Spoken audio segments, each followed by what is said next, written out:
Hello. Alrighty. Let's get this party rocking and rolling here.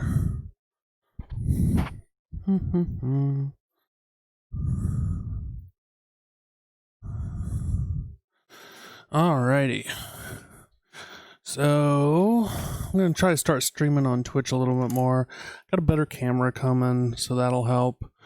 And gonna have like a face camera set up and just try to be, I don't know, more streaming, teaching more. I really enjoy teaching. So Twitch is a really good chance to teach more. So I'll be working on this figure today. It's from RN Estudio. RN Estudio, yeah. So it's a 3D print, but they're a company that actually makes real figures too. So this is a figure for a friend who I am trading some of his bourbon that he kind of makes. I am trading it for that. So this figure unfortunately has some real shallow details that I'm not super fond of, and he wants black and purple. So it's like, yay. Neither one of those are particularly nice colors to paint.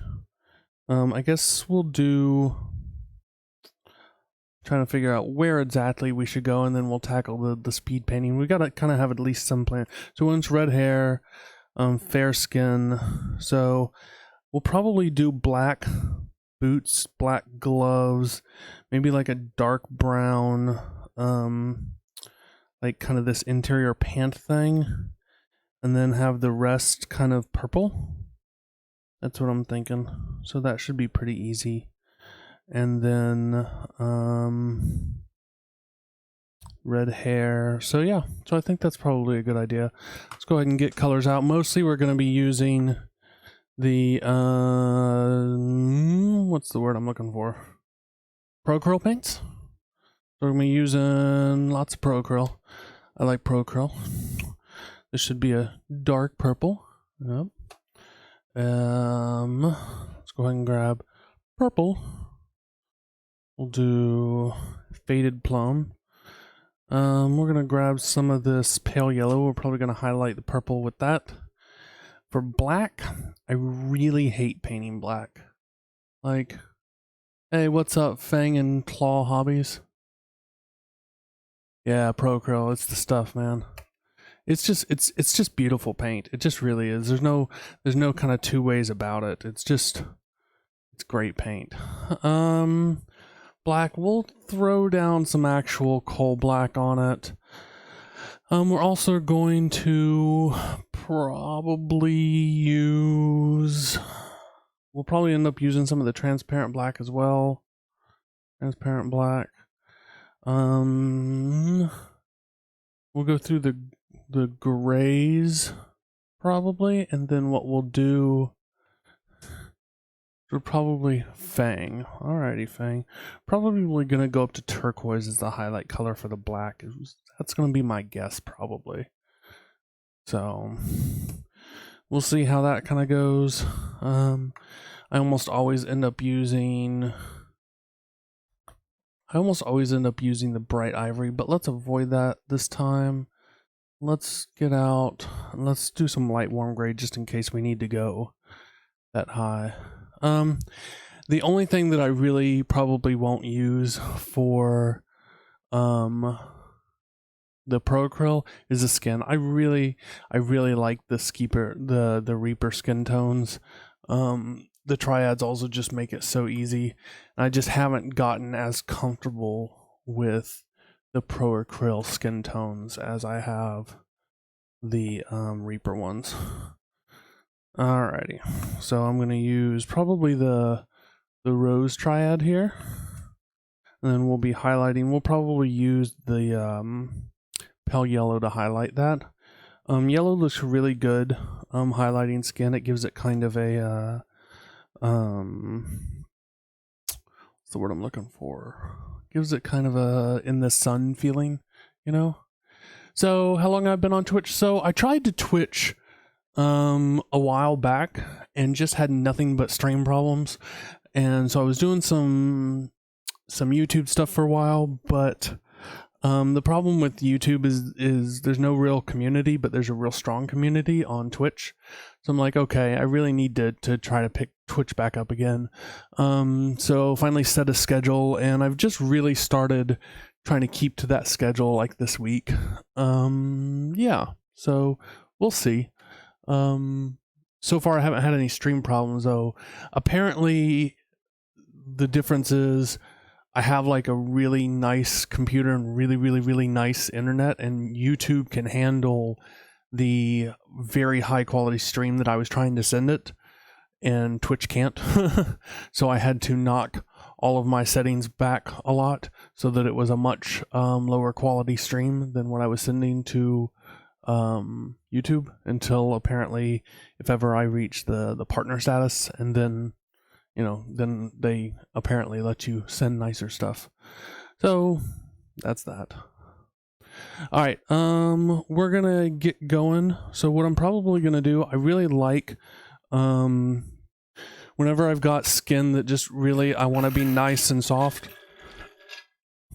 I'm gonna stick it in the airbrush real quick and just airbrush the skin, just the base coat, so that I make sure I don't end up with any weird artifacts on the face, because on a 28mm scale face you really want very smooth skin. That's the idea. So I'm gonna go ahead and just break out the airbrush here. Throw a little bit of thinner here. I'm zoomed way in on my camera, so I'm hoping that I can keep everything that I care about in frame, and we will see how that goes.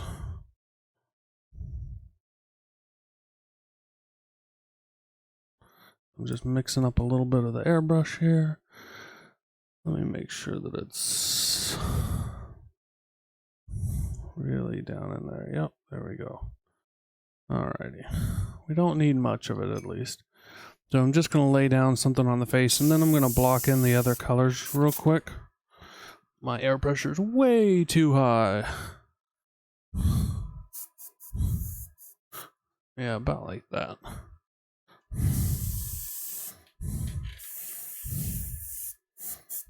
A little high still. Alrighty. So Fang, what are you working on?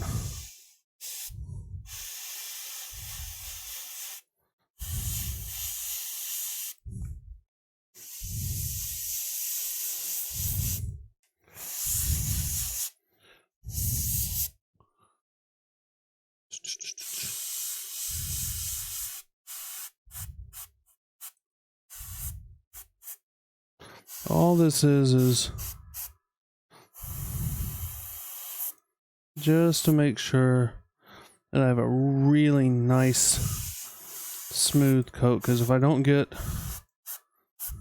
something really nice on the face there, it's going to look very manly. So, yay. Waterfall for art. Is that a Warhammer figure? I'm not familiar with that figure offhand. So, waterfall base sounds awesome. What kind of water product are you using? There's so many good choices on the out there right now for water products.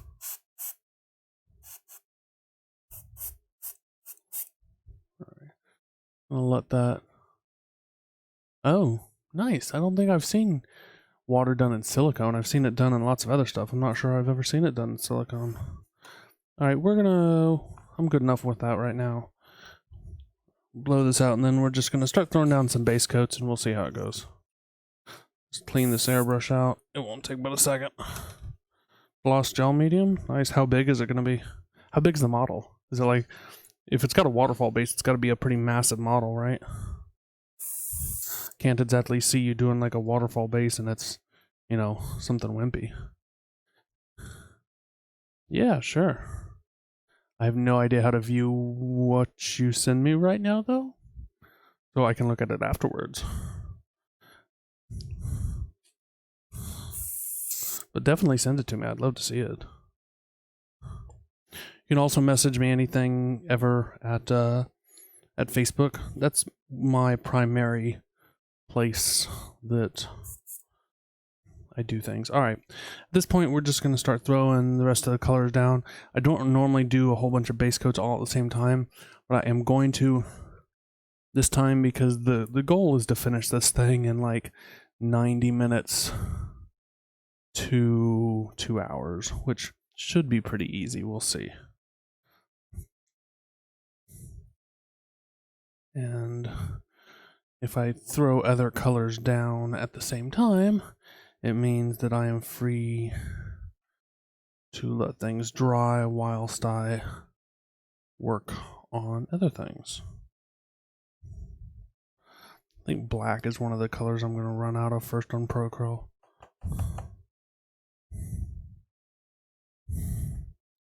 My black get clogged. Oh, lordy.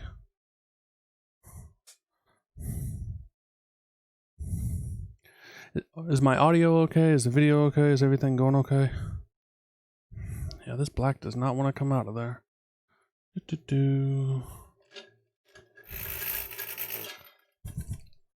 if I can get it this time. I'm gonna have to open this bad boy up. Not like that, like the other way.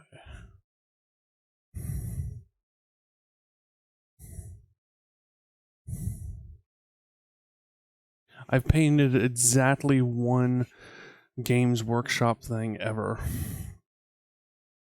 It actually, I take it back. It was actually not. It was Warhammer, but it wasn't Games Workshop. It was what's the other company that does all their official stuff? Forge World, right? Are they? What's the difference between Forge World and Games Workshop? Are they? Does Forge World just have a license to do some Games Workshop stuff? Is that how it works?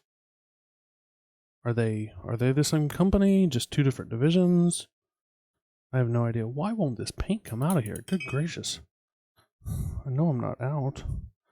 It's sure acting like it though. I've never had my Procurl not. There we go. Weird. I'm gonna have to. Yeah, I shook it. I shook it good. I got the original bottles though. Like, I got on the Pro Acryl train real early, and the original bottles had a few more issues than the bottles they release nowadays.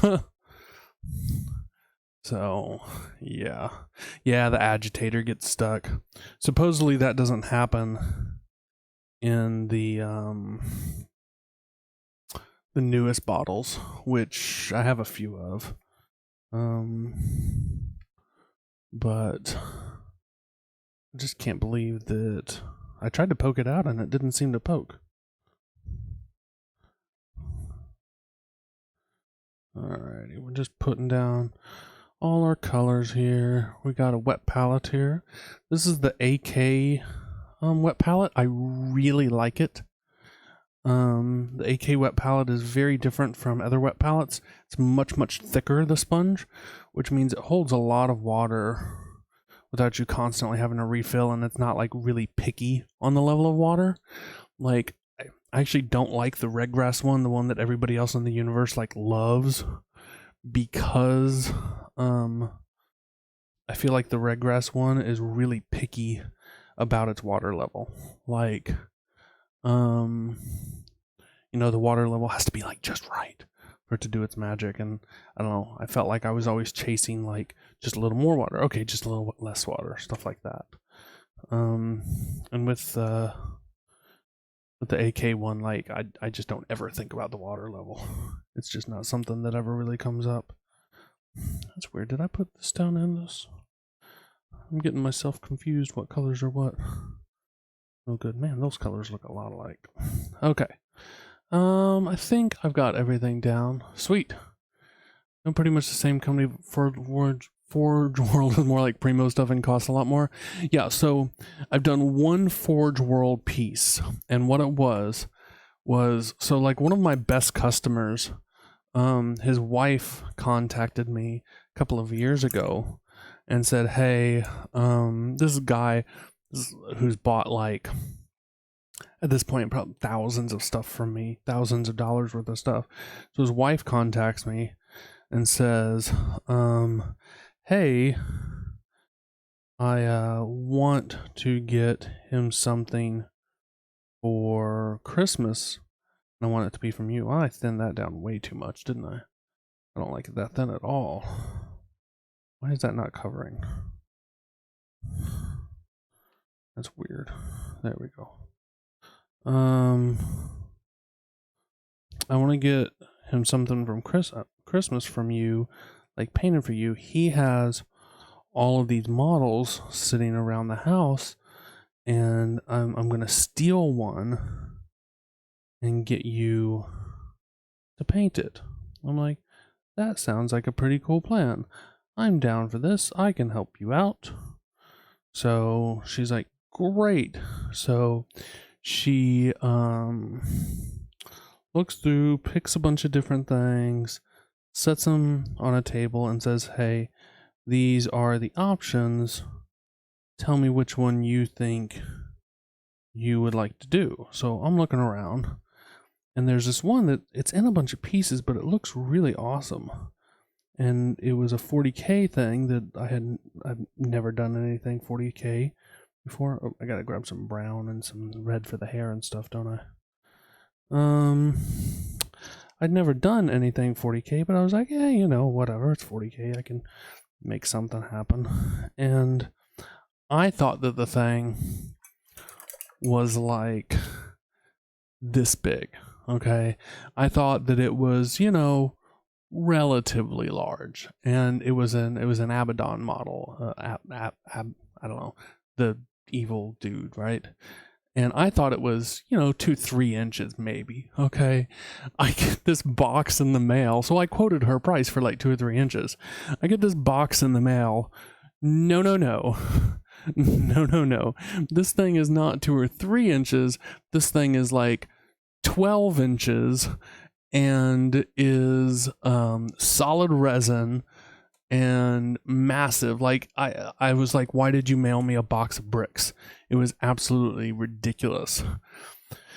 But I had already quoted her this price, you know, based on me thinking it was that. So I was like, I can't really back out on that, yada yada yada. But the thing was, I mean, huge. Turns out it's this like limited edition Forge World sculpt that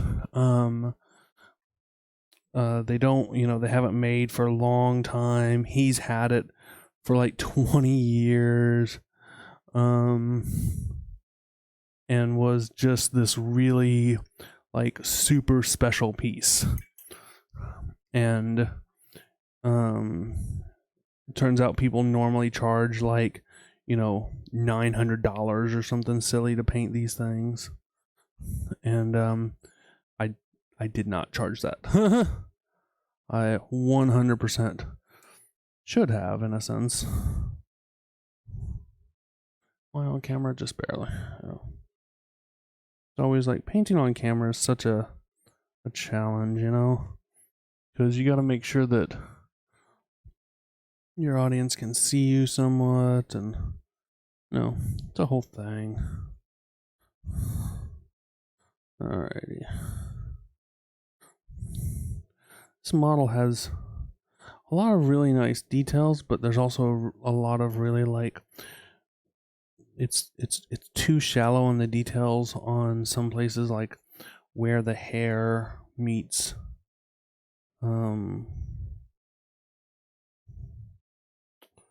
the dress here, stuff like that. It's just too shallow. It needs to be a heck of a lot more defined there, but it's not bad. I haven't speed painted in a long time, but I have a ton of these things to do. So I'm attempting, I gotta stay in frame. So I'm attempting to knock these out at a reasonable quality level, speed painting. We'll see if that plan works out. I used to be able to speed paint pretty good. Just hadn't really been something I'd even tried for a while.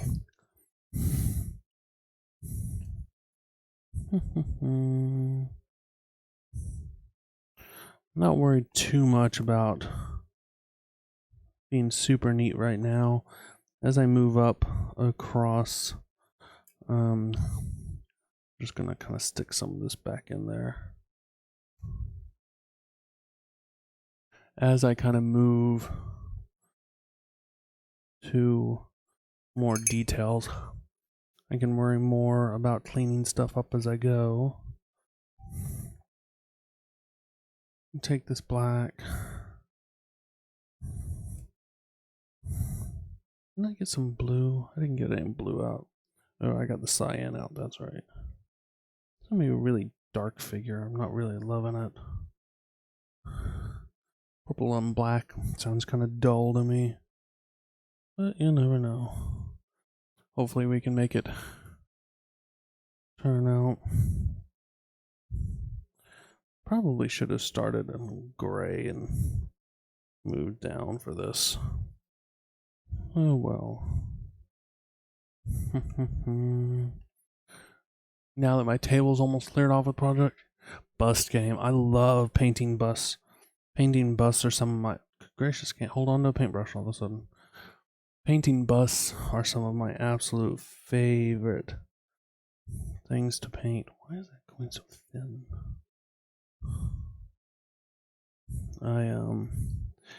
I just feel like you get to be way more creative on a bust. Like you can really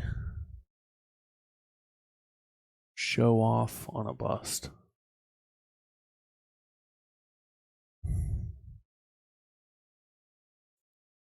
You know, whereas on smaller pieces you don't always get a chance to kind of show off. It's about precision and creating volumes rather than, you know, always having fun with the piece. The orc, this guy? Nope, he's a full figure. I do have, he's not in here right now. I do have a Hellboy bust that I'm doing. I have several busts that are kind of like at some stage or another. I did a Fair Miniatures bust a while back. Of what they call like the Last Immortal. That was pretty fun. I got a gold at a painting contest for that. So that was fun. That was like 90% skin though on that bust. And the nice thing is that was one thing where I really got to kind of up my skin game, so to speak. Alright, so I'm getting the colors blocked in.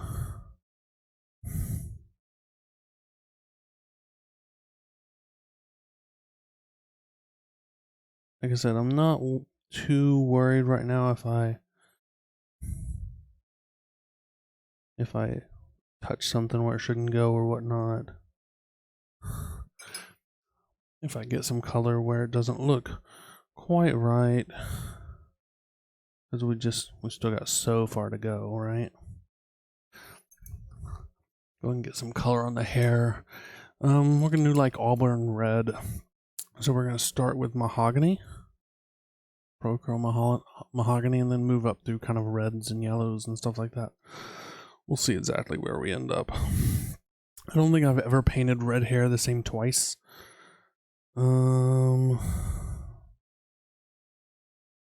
Hair is honestly one of the hardest things for me to paint. I think it is for a lot of people. And she had like a ton of hair. He picked this model to do, and I was like, oh, yay. Great. Lots of hair. I'm gonna change to a different brush here real quick. This hair. Yeah, I was like, oh, great. Lots and lots of hair. Like, you sure you don't want this one where he's bald? They do bald well.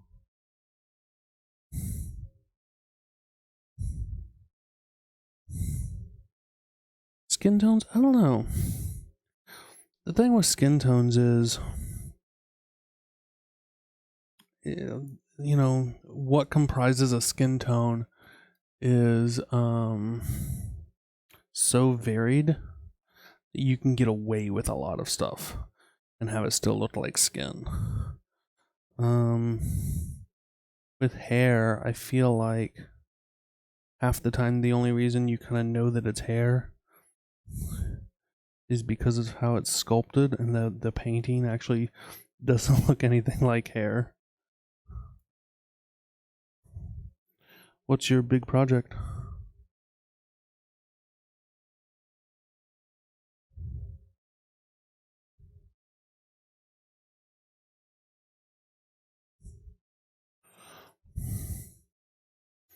October, man. This year is so weird, right? Like I'm sitting there going, is October? When's October? Oh my gosh, it's not really that far, is it?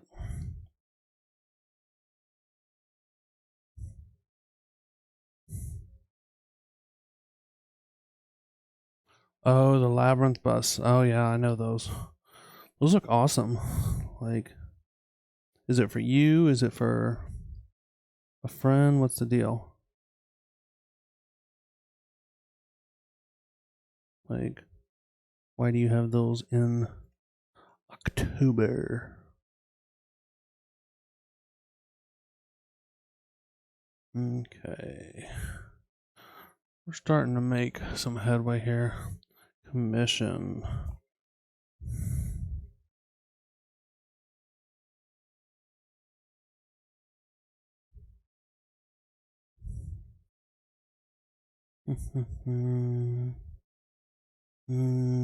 Did I get? Oh man.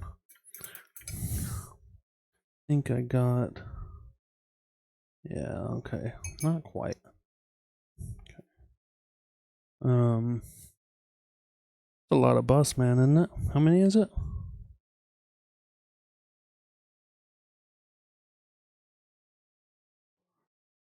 I seem to. My brain is telling me that it's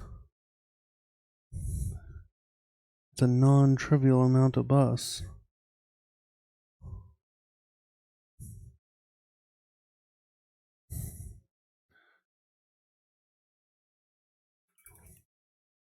Hmm. 8 bus. Whew. That's a lot of work, man. I'm not gonna lie. Like, if somebody asked me to do that, it'd be a lot of money. It'd be quite a bit of money for me to paint 8 bus for somebody.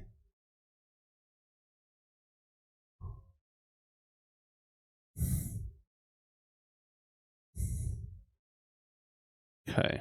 Alright, we pretty much got most of it blocked in. Not sure what I'm going to do on the weapons yet. So let's go ahead and just knock out the face. The good news is we've already got some purple on the palette. We're going to need some red, though, too. And probably a little bit. We're going to use probably some magenta, too. Well, I hope you didn't undercut yourself on the price. Like, somebody I was talking to, I know they agreed to do something like, what was it? I don't know.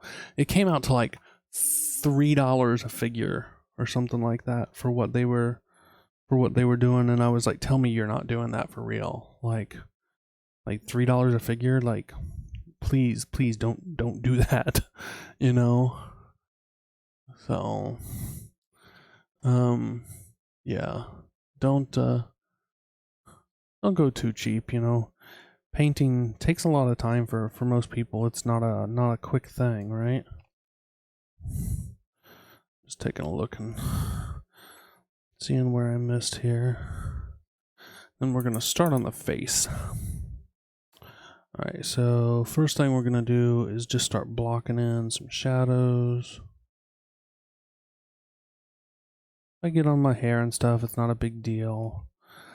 I'm going to try to put on a set of magnifiers. I'm not sure if I can though with the camera. We'll see. You're all nervous because they're like, best work, and you're like, my best work? Are you sure? Can I give you something else? Oh. That is not on camera.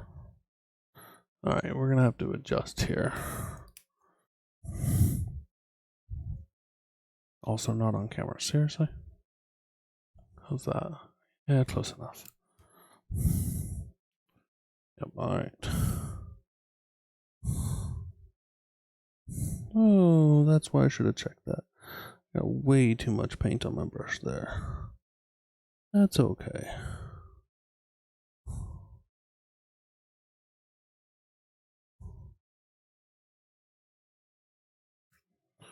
I keep bumping the camera.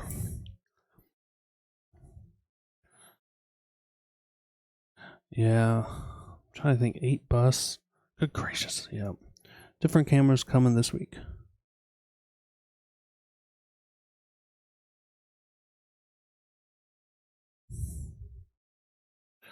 I keep having hairs show up. I don't normally have hairs show up. That's weird.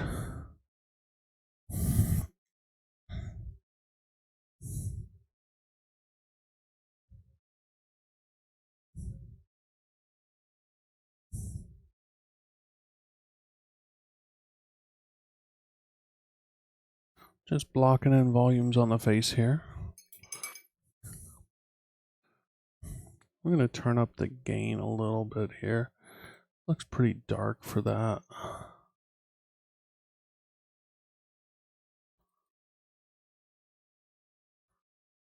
Try that.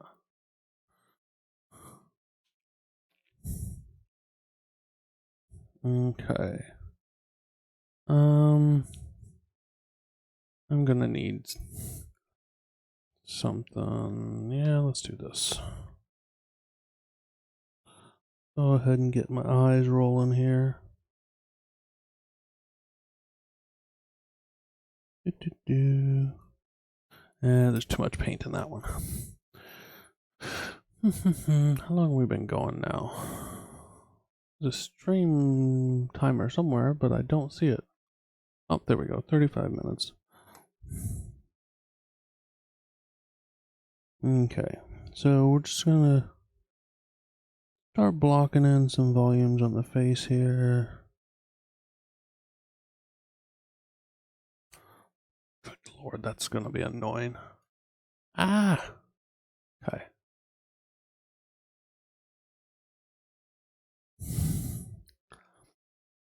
Okay.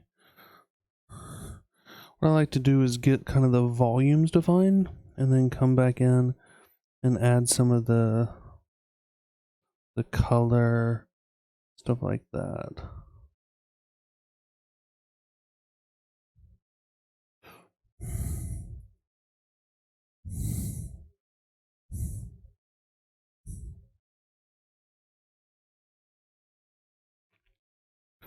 So just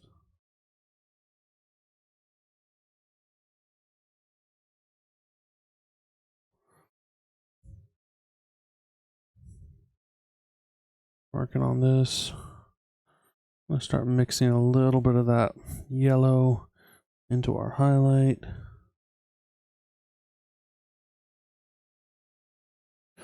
Going around the eye sockets.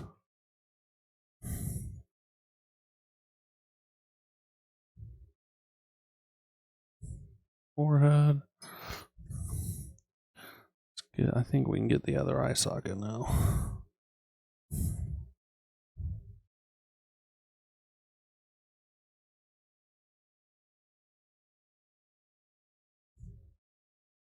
Yep. Alright, we're going to try to highlight her upper eyelid a little bit there. She's got a sculpted. There we go. There we go. So we're starting to get some in the face there.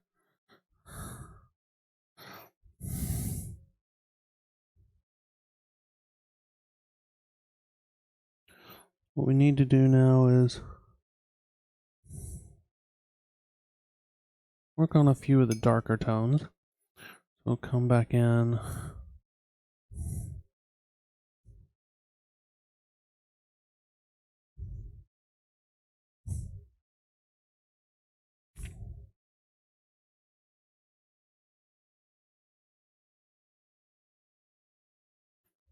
Start kind of establishing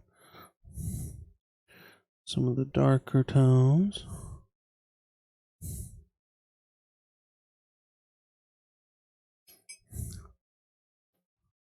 Come back in with some of our mid-tones here. Then we're going to start working on some color. We need to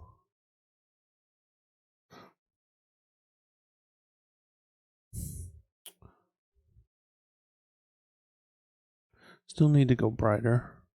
Let's go ahead and do that. Take this yellow here.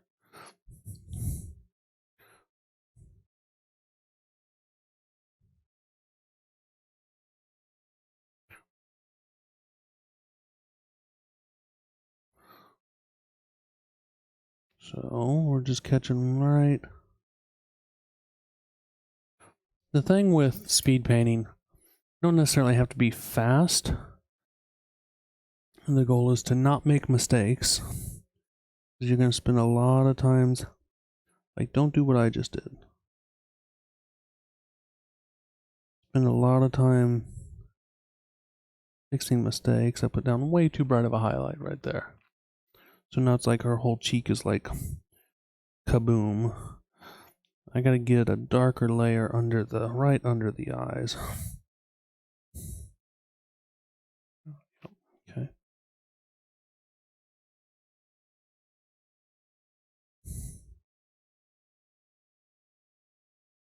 Okay, so now her eyes pop a lot more. We're gonna take this same kind of a darker brown under the nose, under the lips.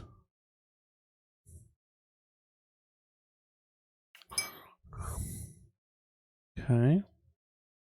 She needs a pupil now, right? See if I can do this on camera.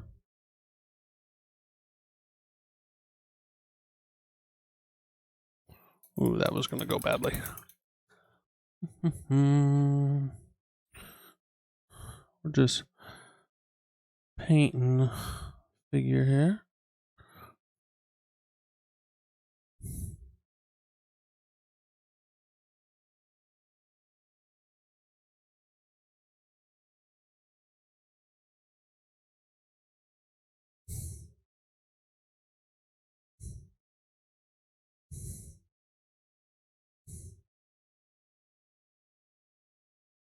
Okay.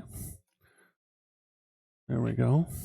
So at this point, I got a little bit out of the lines, but that's okay. And come back and kind of clean that up a little bit. Not very much, but just a little bit.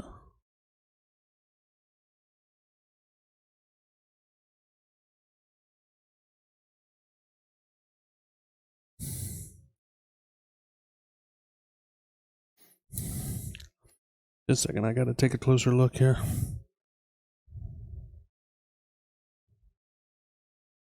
Go. Just a second. I'm gonna have to do this bit off camera just because of how I gotta hold the model. All I'm doing is cleaning up the shape of one eye here real quick.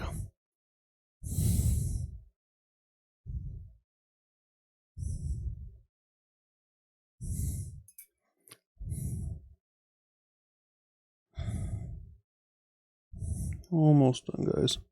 It's just too precise for me to do on camera there. Gotta get.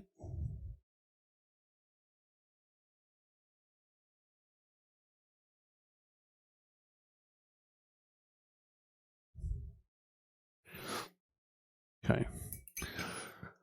Alrighty. Yeah, man. Yeah, Fang.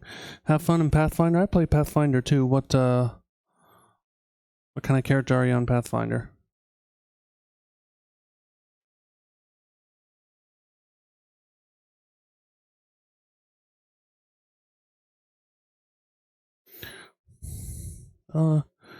You'll definitely see more of me. Gestalt. I've not run a Gestalt character. That would be a lot of fun though. Sorcerer Paladin. That sounds pretty like a bad mamma jamma. Like I bet you F some stuff up as a Sorcerer Paladin Gestalt. Like, whoo. That's gotta be all kinds of ugly. Not the kind of character you want to run into accidentally, huh? So I'm just adding a little bit of color now, particularly in the shadows.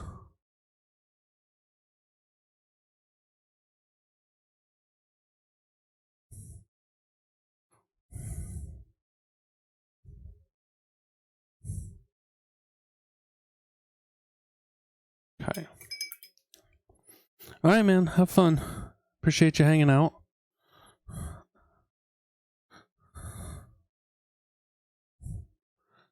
Was nice to meet you. I'm sure I'll see you more.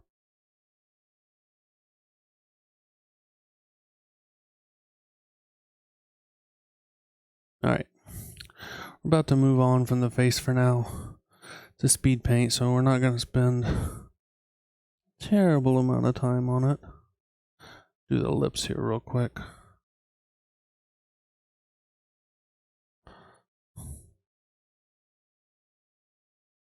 In painting lips, I really only like to paint the bottom lip. Because if you paint, let's see where we're at now. Eyes could use a little work. Shading's a little off. If you paint the top and the bottom lip, it just doesn't look right at the scale. I'm gonna run real thin line between her lips to separate.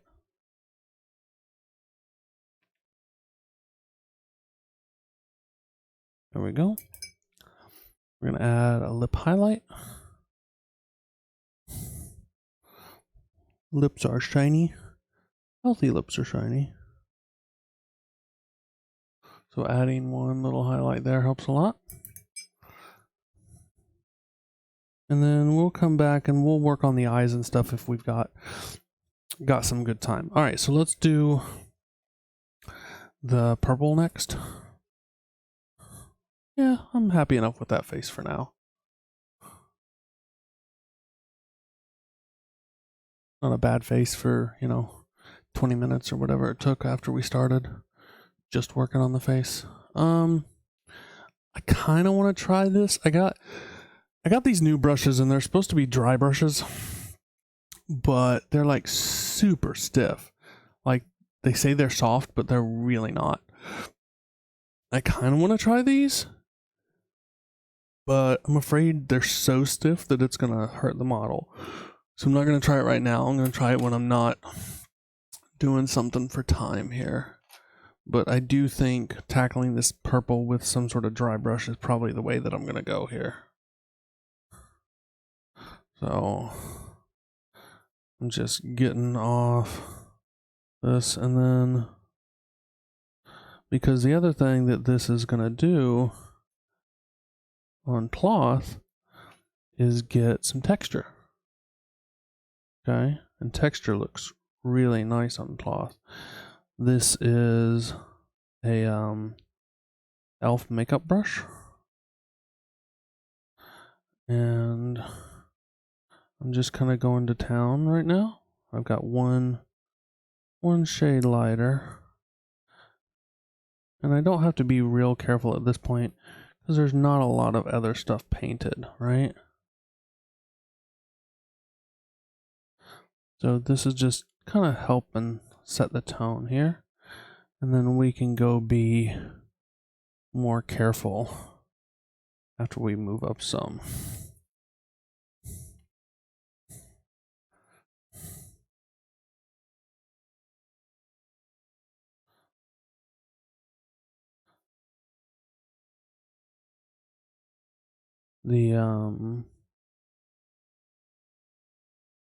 These makeup brushes though are like pure gold for how well they blend.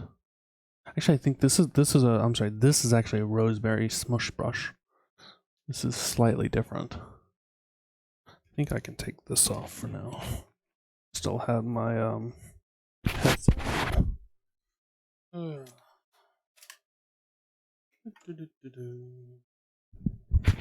Alrighty.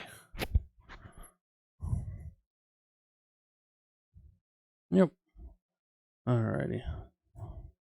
And then we're just going to work up a little bit more. The goal here is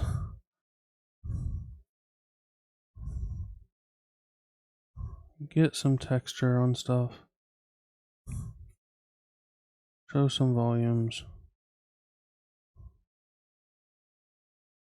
Have it look nice and soft. Make it look like we spent way longer on it than we really did. The purple was the part of this whole piece that I was probably worried the least about. Because I was like, I can dry brush the heck out of that with a makeup brush. And you can tell, not looking too bad for the amount of time that we spend on it. We need to get, and that was my headset. We need to get a little finer detail because I'm missing a few spots. So we have this brush, which is a small one. I don't like it as much, but it has its place every once in a while. We're probably about there. So we're going to start taking some of this purple now. And we're going to mix it in, or some of this yellow. And we're going to kind of mix that in. And what we'll find is if we go too bright, that's really not a problem. We can always knock it back down, but the nice thing about going too bright is as we knock it back down with like a glaze of some kind, it will just add more texture, more visual interest. And that's what we're aiming for here is it's texture and visual interest. We really want it to just look not boring, you know?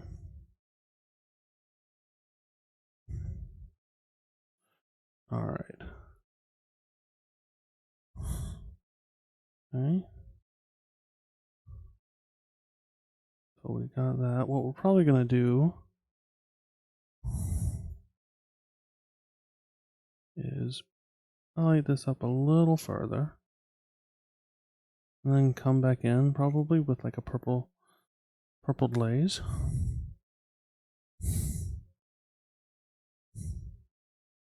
And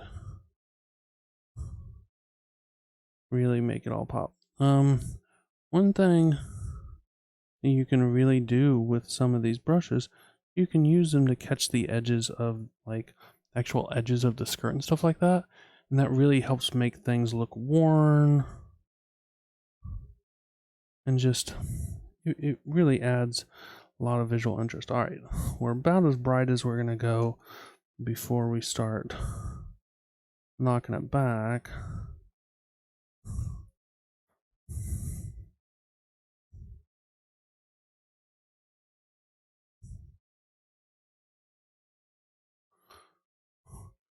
All right.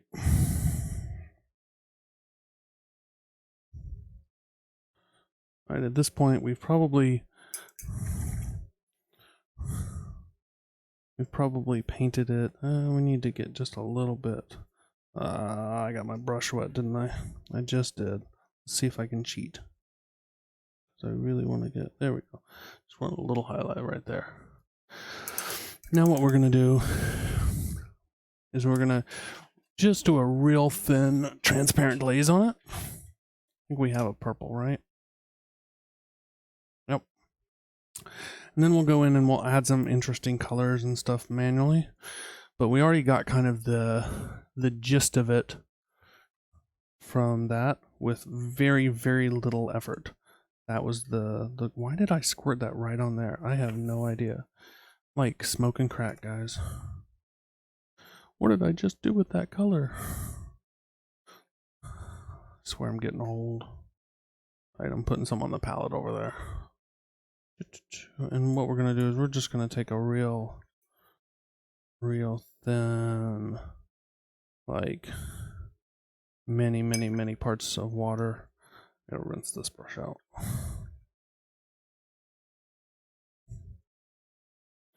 Oh, that got stained a little. Alright, worry about those later. Alright, so let's see how strong we are. Alright, let's wick some of this off, and then we're just testing this. That's probably about what we want to be. We're glazing, so we're wicking, we're dipping it in, and then we're going to wick most of it off on a paper towel so that we have a lot of control. And this is just going to bring us back into purple range for sure, while keeping a lot of the interesting textures and colors that we got. Okay. Then what we'll do is we'll take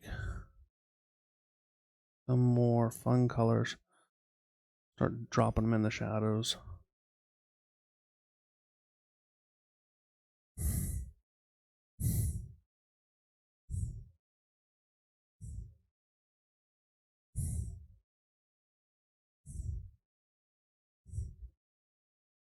Okay, so you can see that brought it way back into purple, right?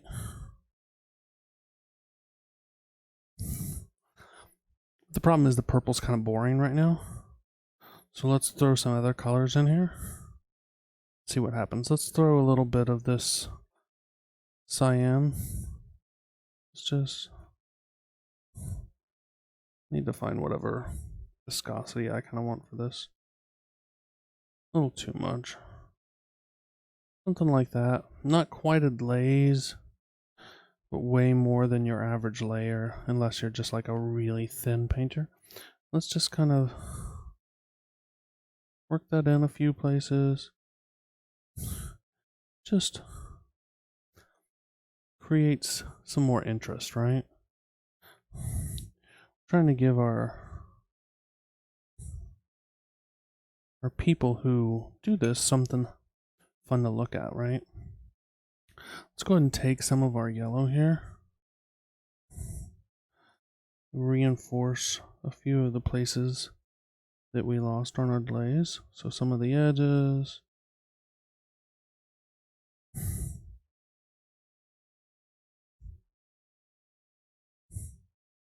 Some of the highlights.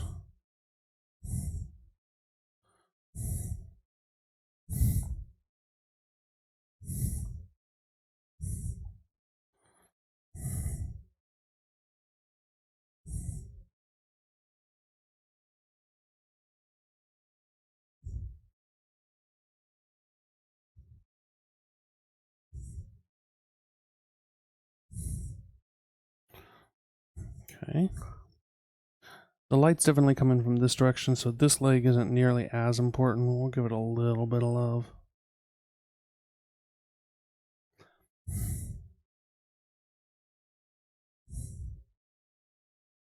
Okay. Now what we want to do, add some scratches in. Yada yada yada. Again, we're just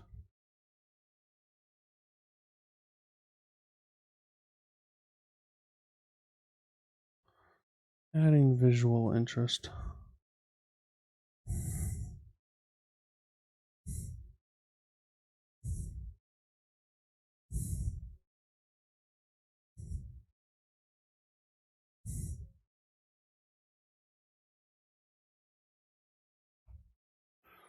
reinforcing a few of these places here. If I see a brush stroke, like just a straight up brush stroke that I made by like accident, like that, all I'm going to do is take and try to feather that out before it sets. And then, yep, we still get it, but we get the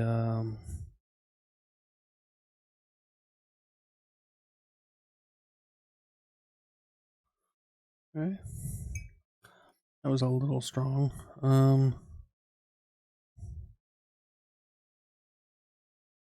Just adding some hashes, kind of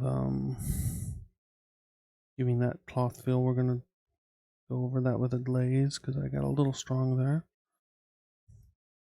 Okay, let's throw some red in the shadows. Be good.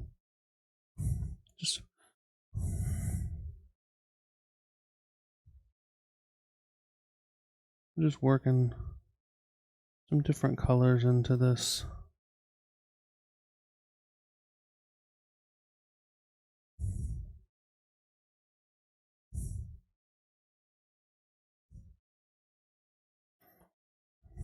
Just taking a real thin, a darker red, working it in.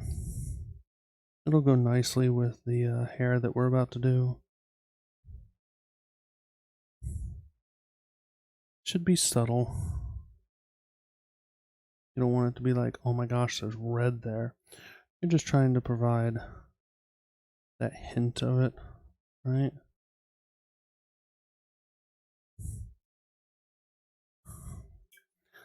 Like, that's probably a little strong. That's okay, we can always come back in with some of our existing purple.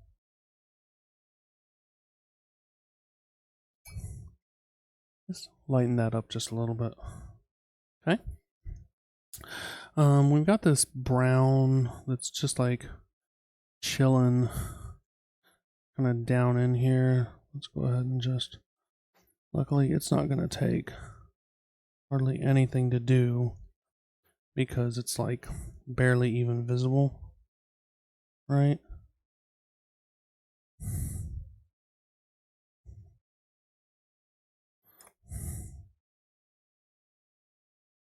So this is not the color that you want to spend more than like literally 2 or 3 minutes on when you're speed painting. How are we at? We're at 1 hour. I think I can probably finish this up soon. So if you find you go too high on a color, just glaze over it. Okay.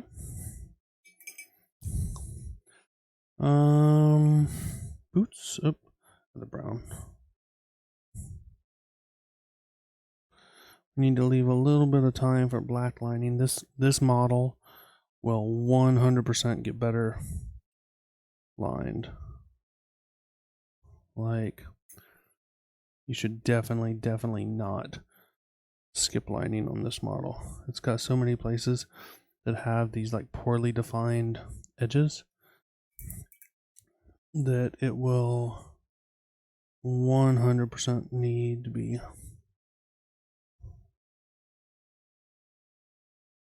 just lightening this up a little bit. It had some places that were just a little too dark. Okay, all right, that's that. Let's tackle the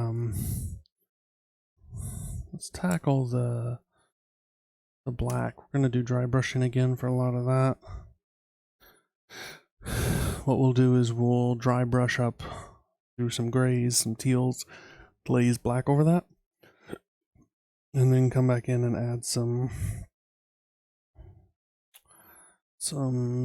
details. The reason that we dry brush and then glaze is we can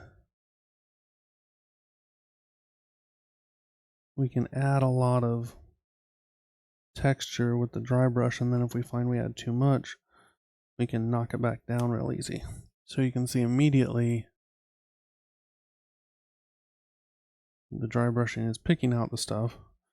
Anybody who tells you that dry brushing is not a pro technique just doesn't understand how you can dry brush.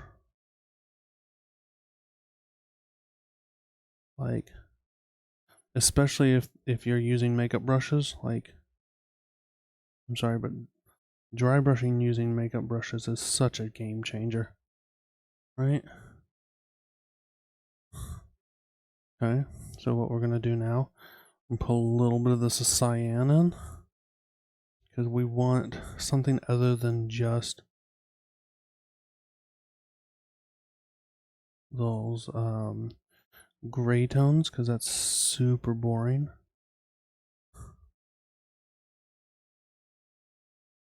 So we're just pulling in, we're just being real gentle. Okay, I think I did not finish highlighting this brown over here.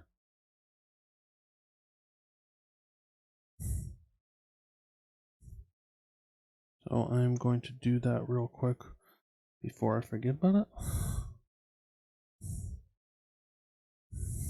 Okay. Alrighty. We got a little too much of some of this down in here. But remember, we're going to glaze the black over, so it's not a big deal. But we do want to go a little brighter. This is where we're going to ditch the dry brush though before we glaze. And we're going to mix some of this gray into some of this teal, because it's really bright.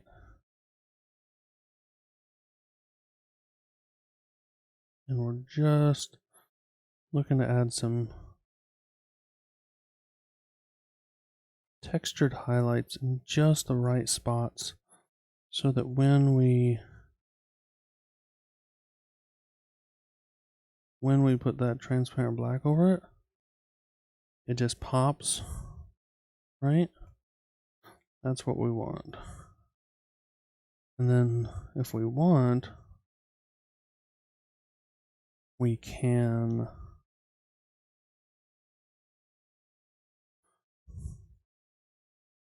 add back in some of the highlights, right? Oh, you know what? I totally forgot about the gloves, didn't I? If people were watching, they would be like, you should do the gloves. That would be nice. That was way too much paint.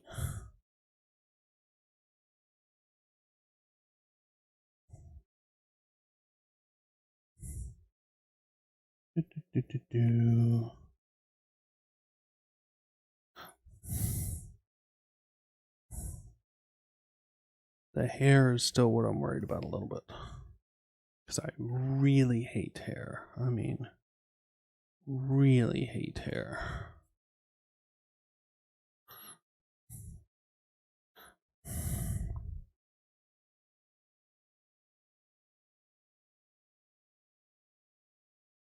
Okay. We're just coming through, catching all the ridges. In this, we're going to come in with our blue now.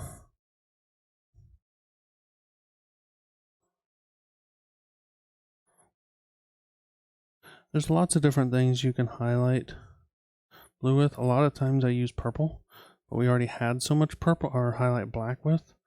A lot of times I use purple because we already had purple.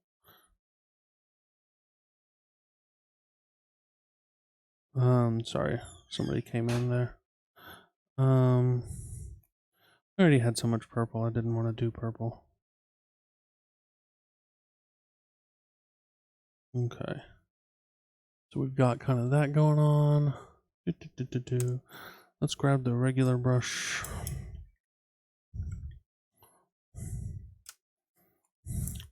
Add a few choice highlights up here.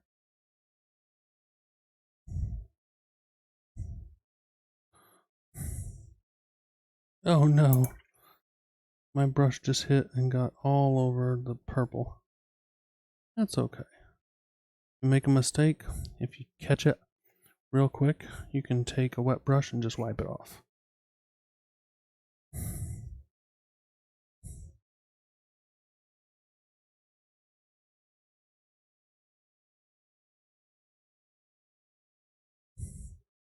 Alright, like I said, we're just Adding some highlights. Doing things. Because we're about to knock it back down with this wash, or with this glaze. So it's totally okay if it's not really blended. Because what we want is some texture. Because honestly, untextured things are so boring. Like smooth surfaces, not a fan.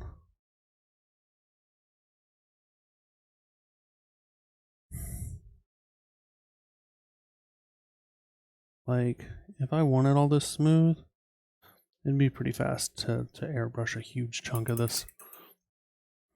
That wouldn't be any fun. Okay, let's take our transparent black now. Go to town. That's purple. This is black. I'm just loading it up and doing a whole bunch of water to black ratio. It's not a very... So if we look over here, like, here we go. See, we're pretty weak. That's what we're looking for here. Because we can always do multiple passes. I did not mix up nearly enough of that. Thinking next time I need to start out with like a dark brown and glaze black over that. I think that would look a lot better.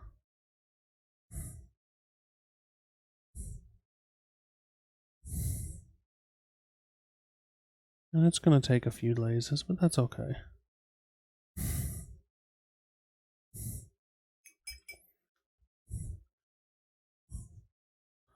What we're really trying to go for here is a combination of speed and quality here.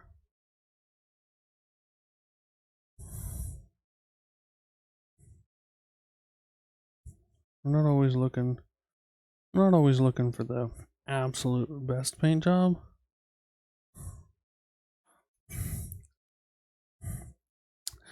Don't know that I love the black. We might do something different with the black. It's looking a little funky.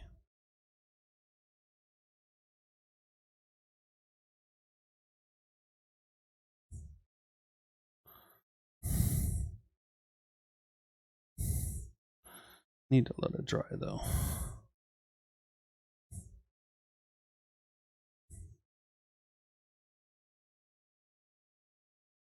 Okay. Alright, we're gonna let some of that dry, and then I think before I make a judgment call on the black, I'm gonna come in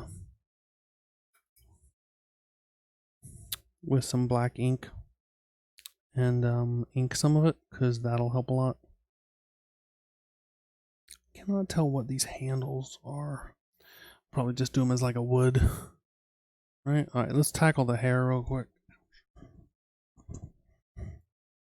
Alright, so we have some mahogany. I'm gonna add a little bit of red in there. And then the trick with hair is to not treat it as individual strands until kind of the very end.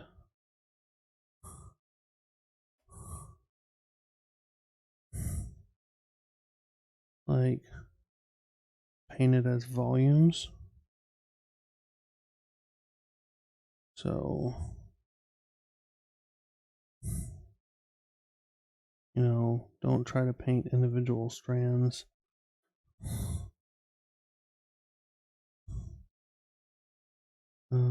Until really just about all done. And dry brushing hair, I've never seen it look good. It never comes out looking like hair.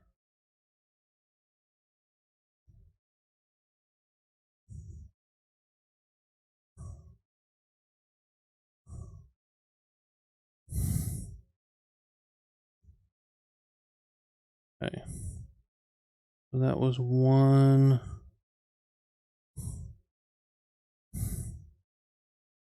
one coat where we mix some red in. We're going to mix some red more in there. I don't know that we ever want to take it all the way up to pyro bold red, just because, like, no, that's like comic book red hair. So what we're probably always going to do is leave some of the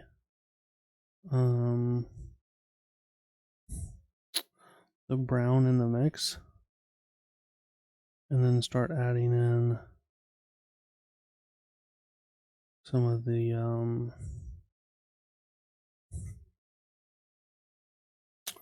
reds and oranges and yellows and things like that into the red brown mix. Okay, because what we don't want to do is have the hair looking just insane. That's definitely not my best face. I'm gonna have to fix that. Okay. We're just going back. We're starting to not hit everywhere. Trying to keep some variation, right? So the places that are a little more shadowed, not quite hitting. But I'm not really, this is more of a mid-tone at this point.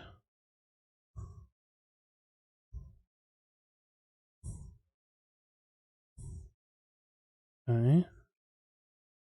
Going for that auburn hair. Let's mix a little bit of, we have a burnt orange, don't we? There should be a burnt orange. Yep. I'm going to try mixing this in. We want to leave some of the auburn in there. Some of the mahogany.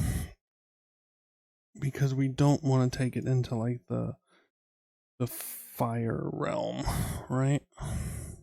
We can, I have, but that's not what we're going for here. Okay, just a second, I'm just mixing some color here. Okay.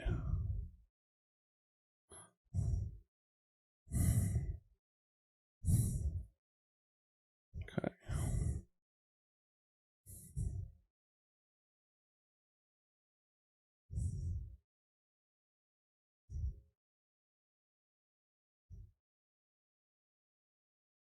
This is where we really need to not be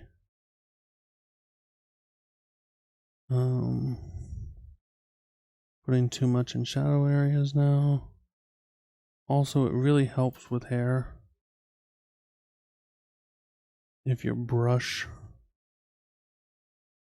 follows the direction of the hair. You don't paint across hair too much. When you paint across the hair, what happens is you end up with some obvious strands somewhere where the strand is like half one color and half another color. And then that becomes an issue. Right?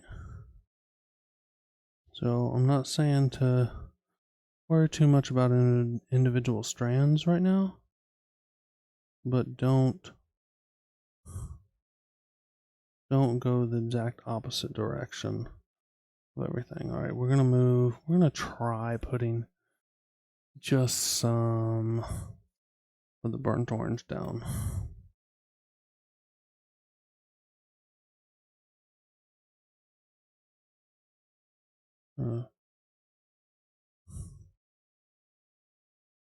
Yep, it's getting there.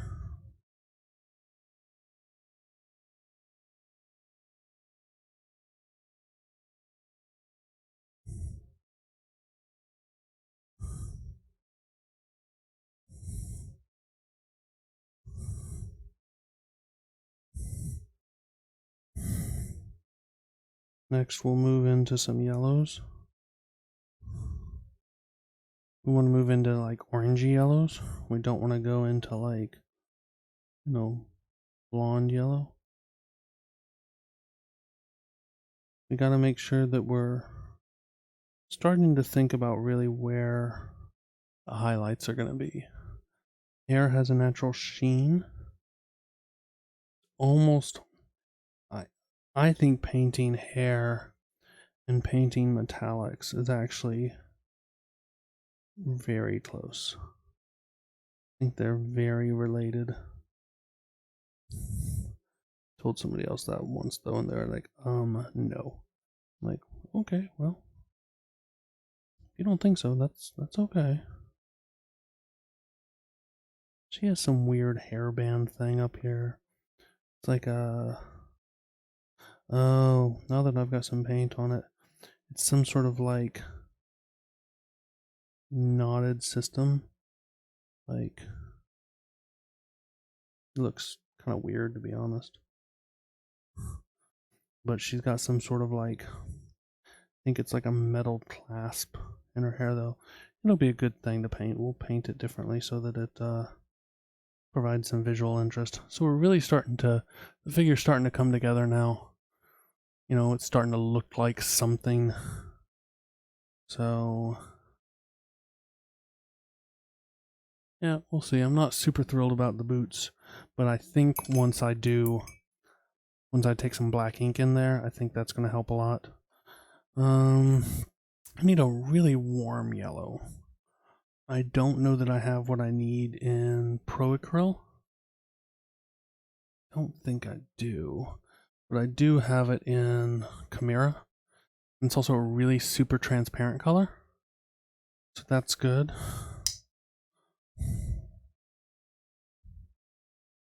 Transparent means it'll blend real easy. And then we're going to have to start working up to a very bright white before too much longer.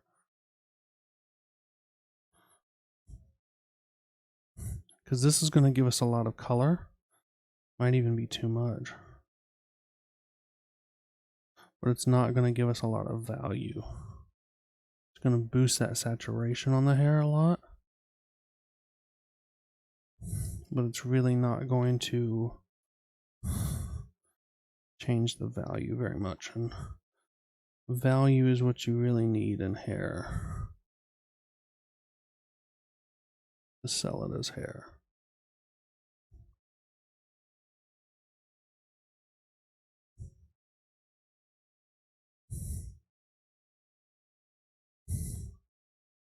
I think we're in the realm of the color that I want though.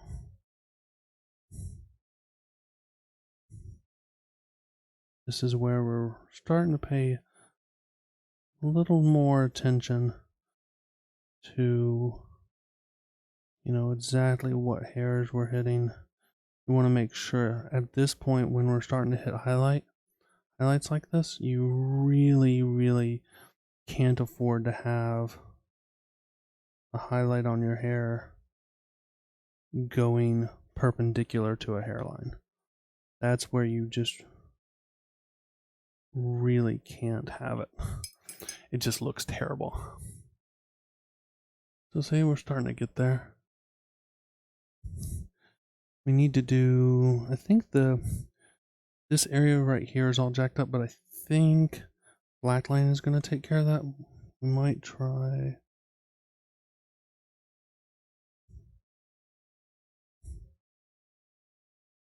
Yeah, I think I'm going to leave that for lining. She's got a few spots on her face that I'm going to go ahead touch up whilst I'm thinking about it.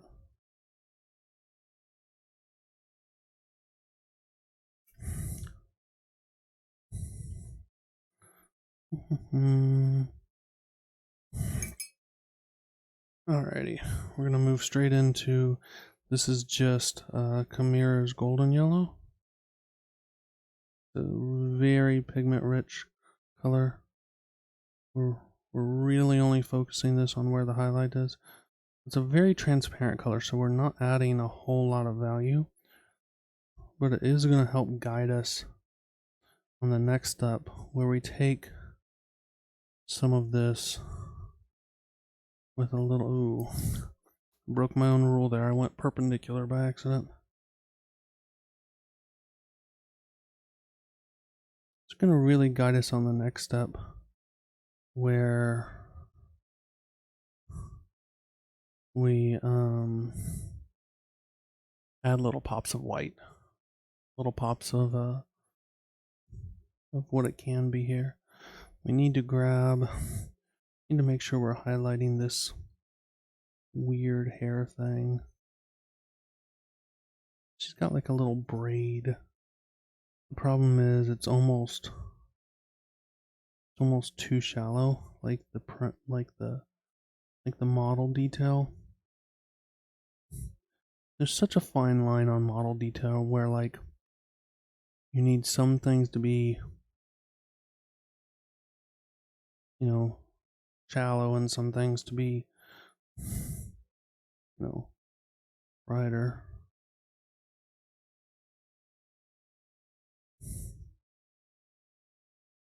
Okay. Not sure I love that, but we're gonna roll with it. Alrighty. We're gonna start mixing some. This is some of our bright pale yellow, and this is gonna turn it just really. This is gonna boost our value a lot.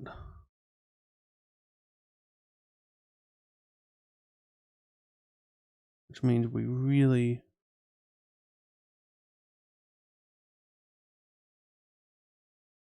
don't want very much of it. If we find that we've bumped it in the wrong direction as far as color goes, like I recommend kind of keeping going and then glazing back over kind of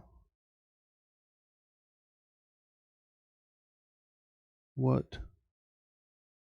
So I'm not sure I'm loving the direction of this color when I've added the brighter colors in, but I think if I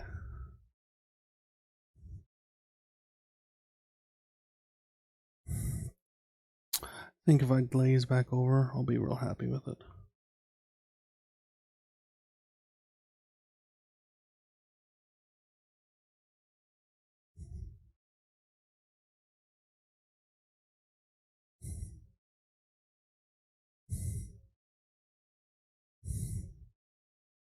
Okay, don't love that.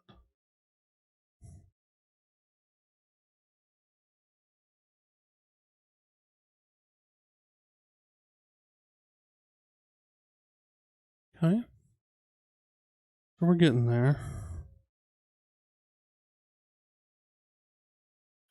I forgot all about this little section right back here.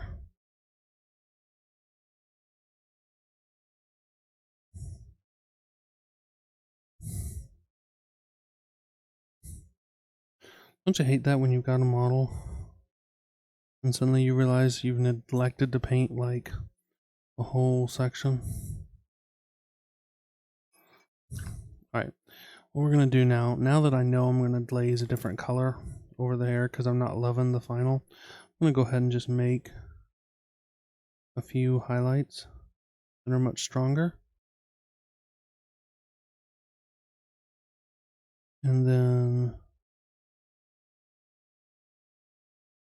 when we glaze over them,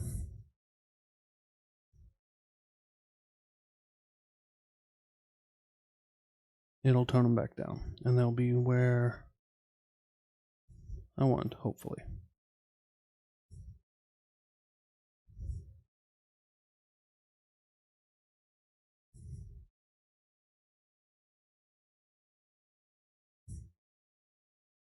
So we will see. Hair is probably my least favorite thing to paint. I feel like it's one thing that I'm not as good at either. Okay. At this point, we're gonna take and we're gonna glaze some sort of color over this now, because I want to knock it. I don't like this section right here. Sorry, this section right in here looks too flat. It also means when we go to glaze it here in a moment, it's going to really die. That's the thing to remember, is that when you glaze, you're going to lose some of your contrast. So if you don't already have good contrast to begin with, you're really going to lose some. So you need to make sure that your contrast is there before you kind of glaze it all. Okay?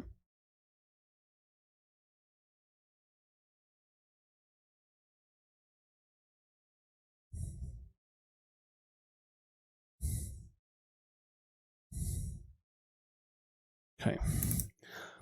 What kind of glaze?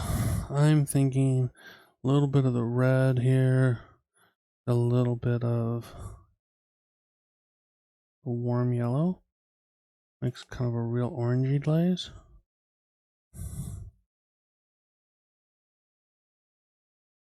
Yeah, I think that's what we'll do.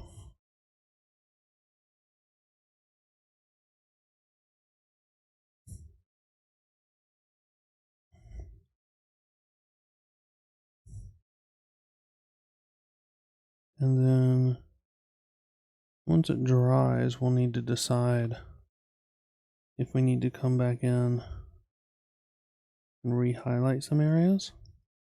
Because like I said, you always lose contrast when you glaze. It's just a matter of how much. Sometimes it's a little, sometimes it's a lot. I think we might have lost pretty close to the right amount. I think overall I'm liking that for a speed paint job. What we're going to do is we're going to come back in with some of our mahogany, which is what we started with. And we're just going to pick out a few places to kind of deepen the shadows a little bit. And that's going to help sell the whole thing too. Because hair is really high contrast.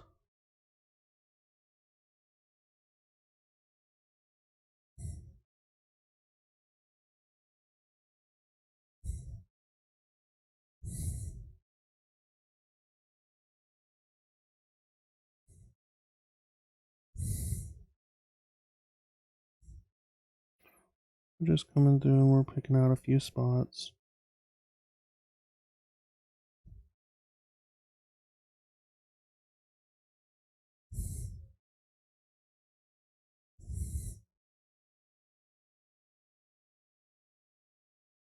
Okay. Right at her hairline, way too much of a line there. So we have to kind of fix that. I'm not exactly sure how that happened. I was probably too scared on camera to get close to that hairline, would be my guess.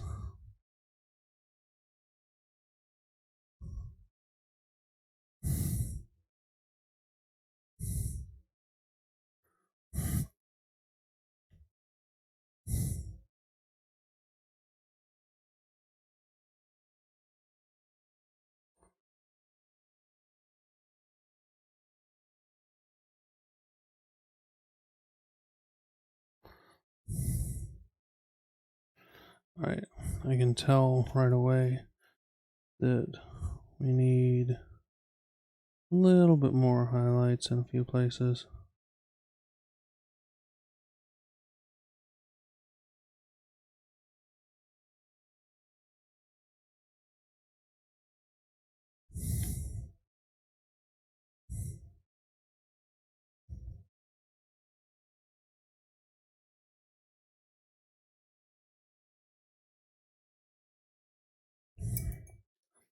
It's just a little too harsh here.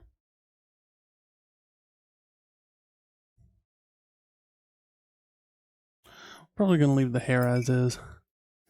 Let me see. I don't love the hair, but I'm probably not going to tackle too much about it. Oh, because I think it'll work for this. Let's do the blades, let's do that, and then we'll start black lining and inking. We'll figure out if we're going to change the boots and stuff like that. We need to get this done. With the amount of time that we've been painting, we're not really over the deadline that I wanted, which was 90 minutes. We've only been painting about 75 minutes. But it'd be nice to wrap this up. So we're just giving some, some leather, some wood handles here. This is a Mini that, because of the way that it's designed, it's really going to like hit the sharpen button when we ink it. Like, because I'm still kind of like meh about it, but it'll get a lot better when we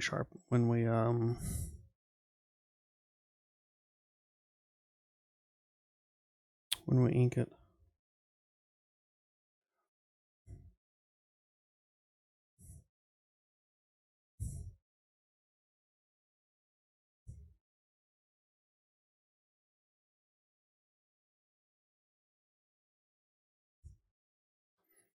Okay.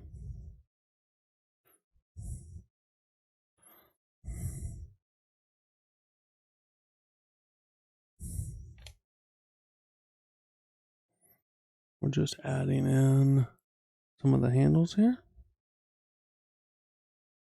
Just going to give them a nice highlight here. The nice thing about something like this, they're so small, you don't really need to do much. Like, this should not be where you spend your time.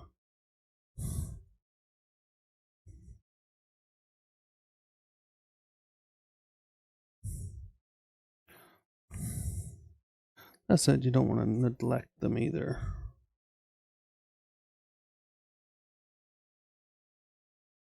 You do something for them.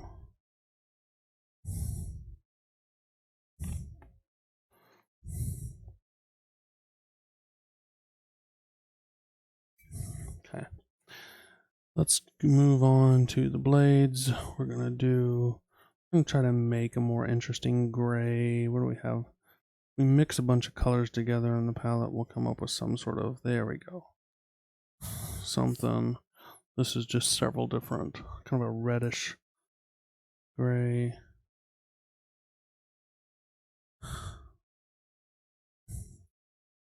We'll throw some blue in it in a minute. There are some glyphs. Sorry.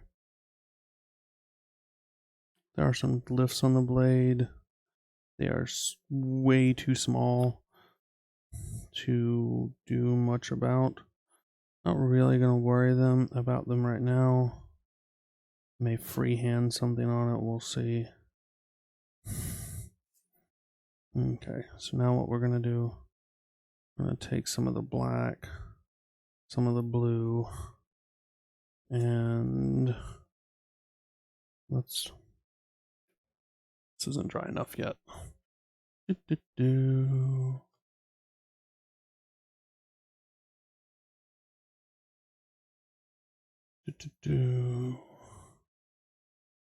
We're just going to kind of feather some of this up there. Right. Some of it down here. There, so we're going to go down here. Oop, sorry, we're going down here. And we went there, so we'll do here. And then we just kind of repeat.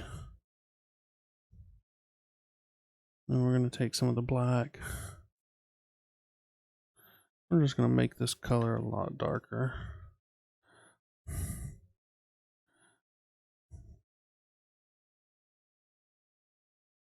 We're going to make sure that we're waiting for things to dry. Otherwise, does not work out well. And I am really impatient. I think what we're going to do, we're going to take some of this purple, some of this black, and we're just going to feather it in as soon as this dries.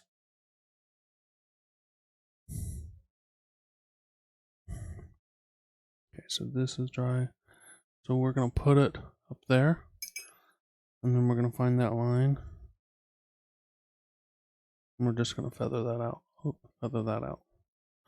I'll show it again since I was somewhat off camera here. So we're going to put that in. We're going to find that line. I'm just going to feather it out. Okay. So we're going to come in here. We're going to find that line.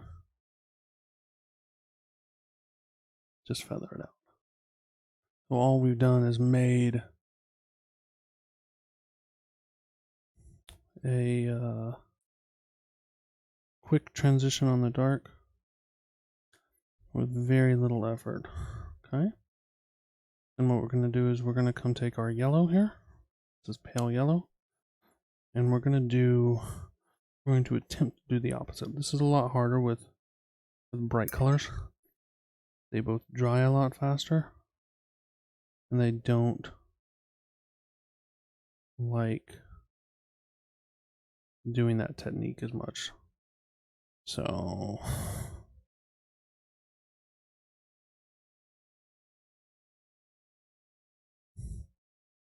okay.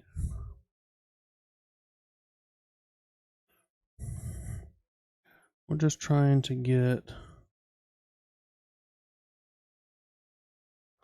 transition here.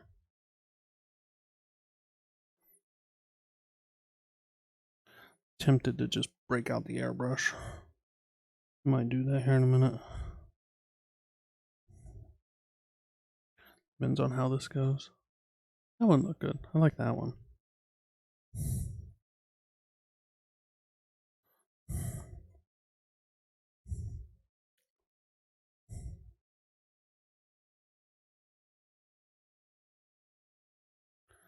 There we go. It's getting there.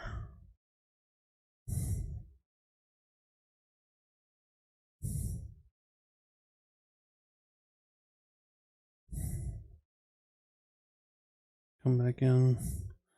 Reinforce our darks a little bit. Reinforce the darks. Reinforce the darks. We don't need to be super light under here.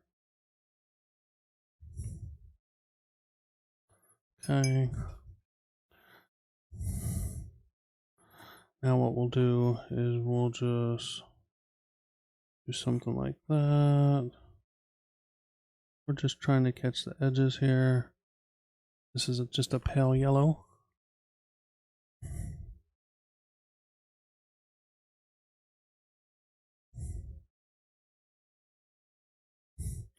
This is just quick and dirty, non-metallic. We're not going anything too fancy.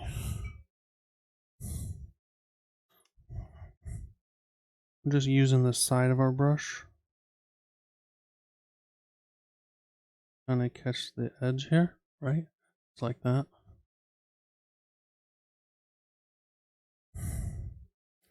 And then what we'll need to do though is this yellow isn't really as bright as it looks. Okay, so what we do is we come back in with some actual white.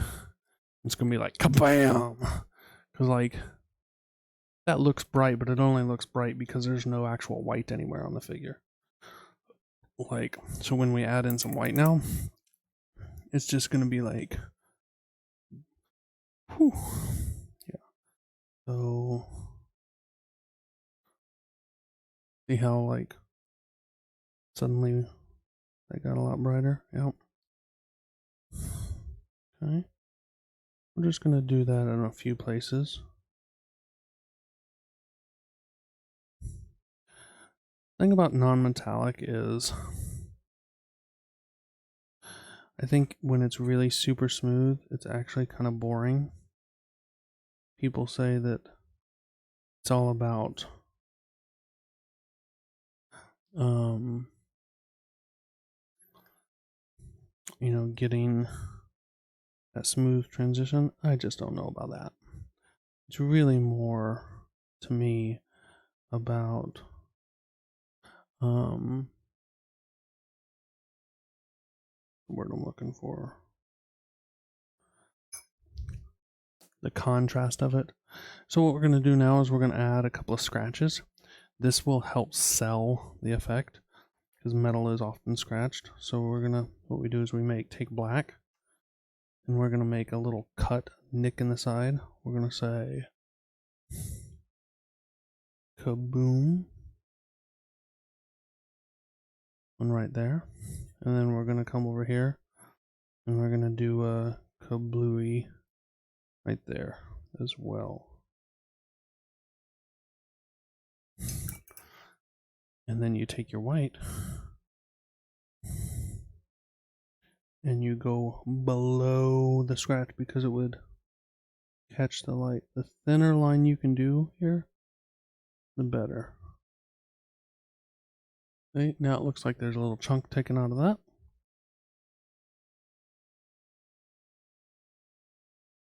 Okay. And then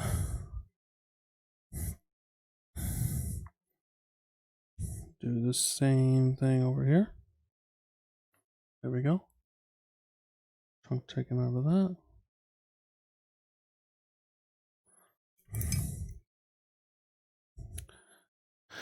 Alright, I think we're going to call that good for that. We're a little over our 90-minute at this point based on how long I've actually been painting. We're going to go ahead and address the base real quick. Not exactly sure what half of the stuff on this base is. It's got some rocks. I don't know if that stuff is plant stuff or tree stuff or I don't know. We're going to take advantage though of some contrast paint, which I have very little of. I bought it just to try. But what we're going to do is we're going to lay down some contrast paint. And we're going to kind of highlight it first, get it nice and bright so that the contrast paint does its thing better, right? Okay. And then we will pick out what we want afterwards. Because a lot of that I kind of want to be a dark brown. So we're going to use some dark brown contrast paint, Wildwood. Just let it down, and then we can be doing the inking on the rest while the contrast paint dries. Because the contrast paint takes a little bit to dry. And contrast paint is like fancy wash. It's just like a more pigmented wash. Soaks down in the crevices and lets everything else kind of chill.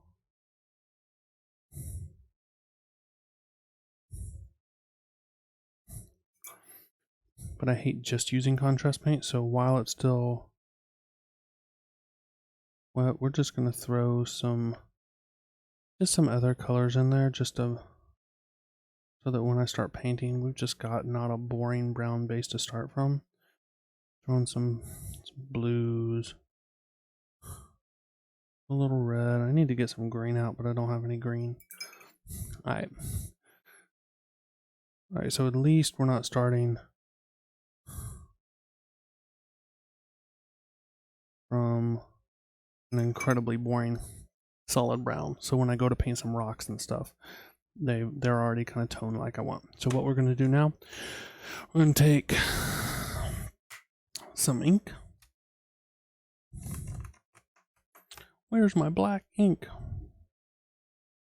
Somebody hid it.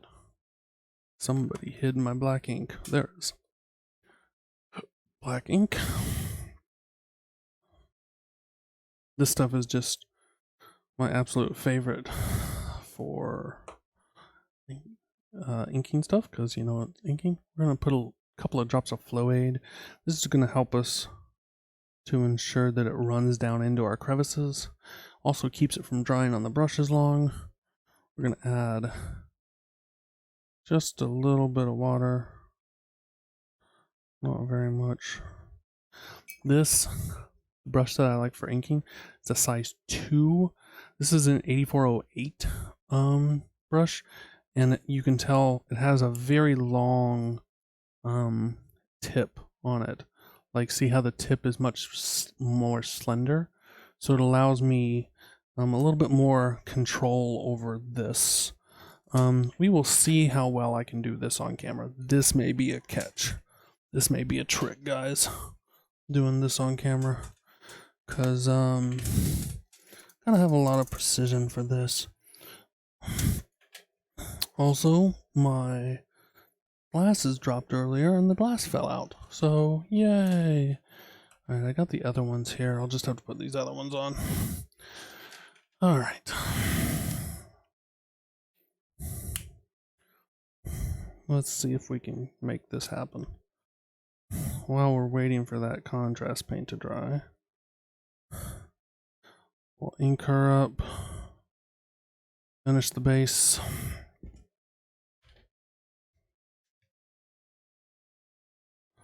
Alright, am I on camera? Not really. Alright, that's gonna have to be good enough. Okay. Alright, so this is pretty. I'm not what's the word? I'm not diluted to the point that it's transparent at all. Like, this is a heck of a dark black, and all I'm doing is just going around and just making a very thin line, and this is going to kick this mini kind of into HD, because it's going to have a lot more shadows. Things that kind of overlapped a little bit won't anymore.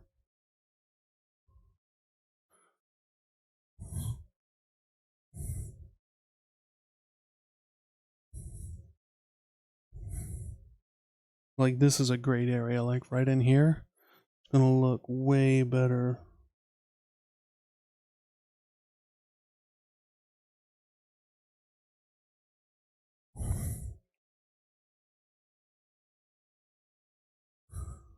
Okay.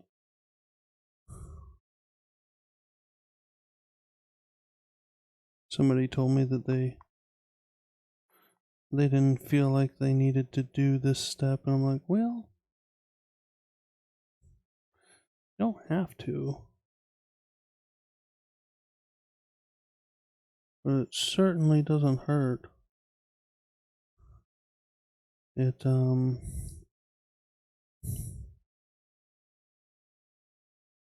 really helps a lot most of the time. There's some figs, I would say, that helps more than others. But this is a fig where a lot of the places are at least somewhat ambiguous.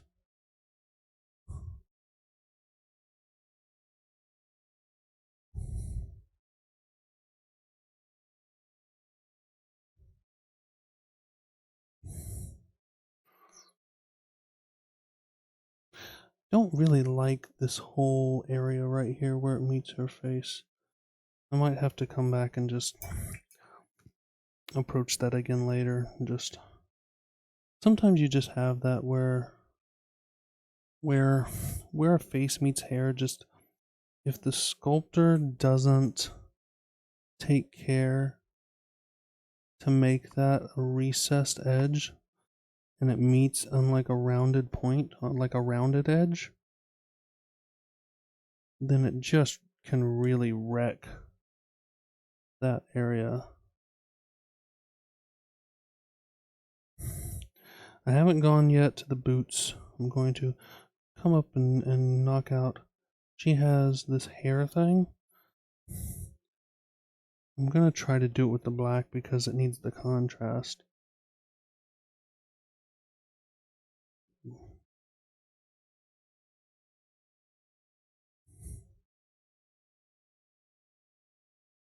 But I gotta be super careful.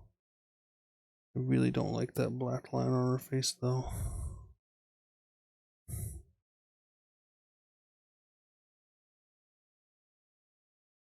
Alright, I think I'm gonna leave that hair alone. Come at it with a different plan sometime. Right, we're just finishing inking up by the hands. And we are getting pretty close to being done here. Alright, I'm gonna tackle the boots now. Because I really don't care for the boots here.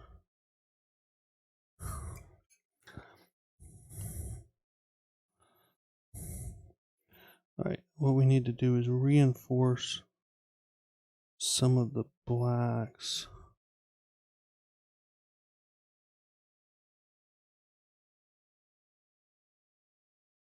In the shadows to make sure that this thing reads a little bit more like black.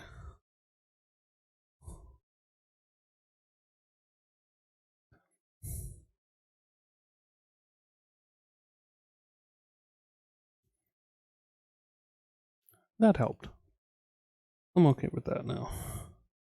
It just, I don't know. What I'm doing is I'm just coming through, and anywhere that it's in shadow, I'm just catching, making sure it's a little bit more black. She's got this.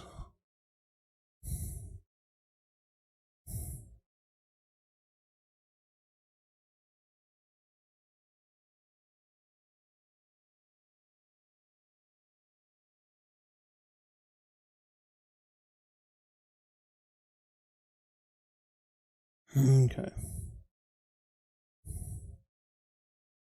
All right.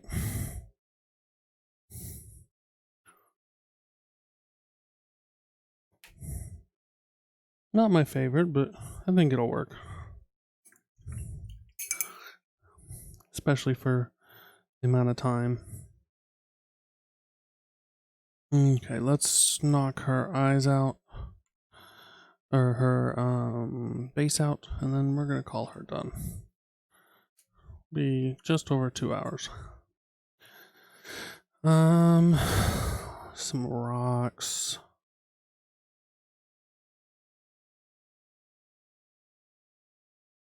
Right.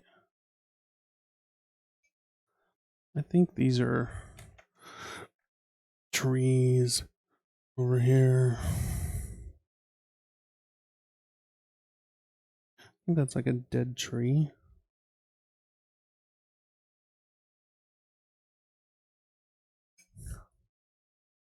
Come back in and get the other side of the rock.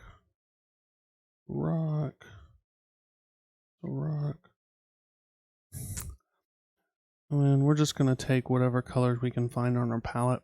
I prefer to make bases out of the same palette that I've already been working with. If I have to put down new colors for a base, I feel like there's a good chance I'm kind of pulling the unit out of its environment. Like, I feel like I should be able to mix all my base colors from the colors I already have down on my palette without getting new colors. A little bright. We're just picking out a few elements here and there on the base.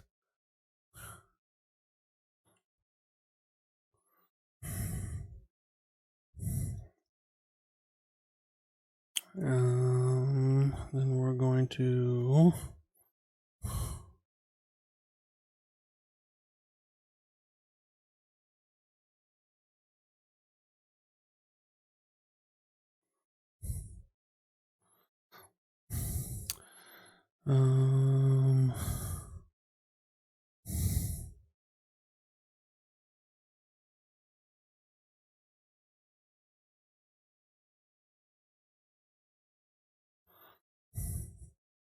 just paint these trees here real quick.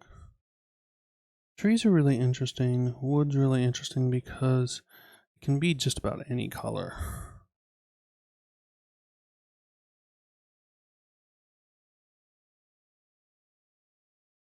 Oh, I'm off camera.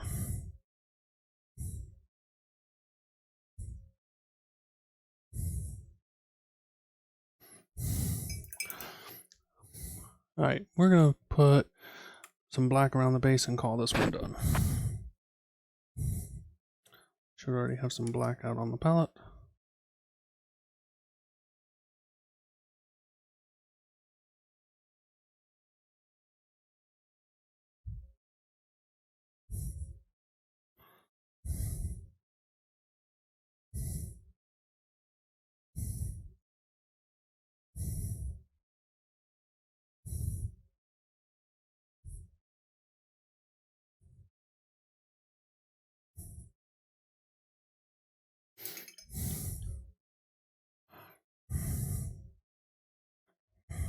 Okay. Uno más. Then I'm about to hop off stream, so been pretty silent for a while. If anybody has any questions, feel free to let me know.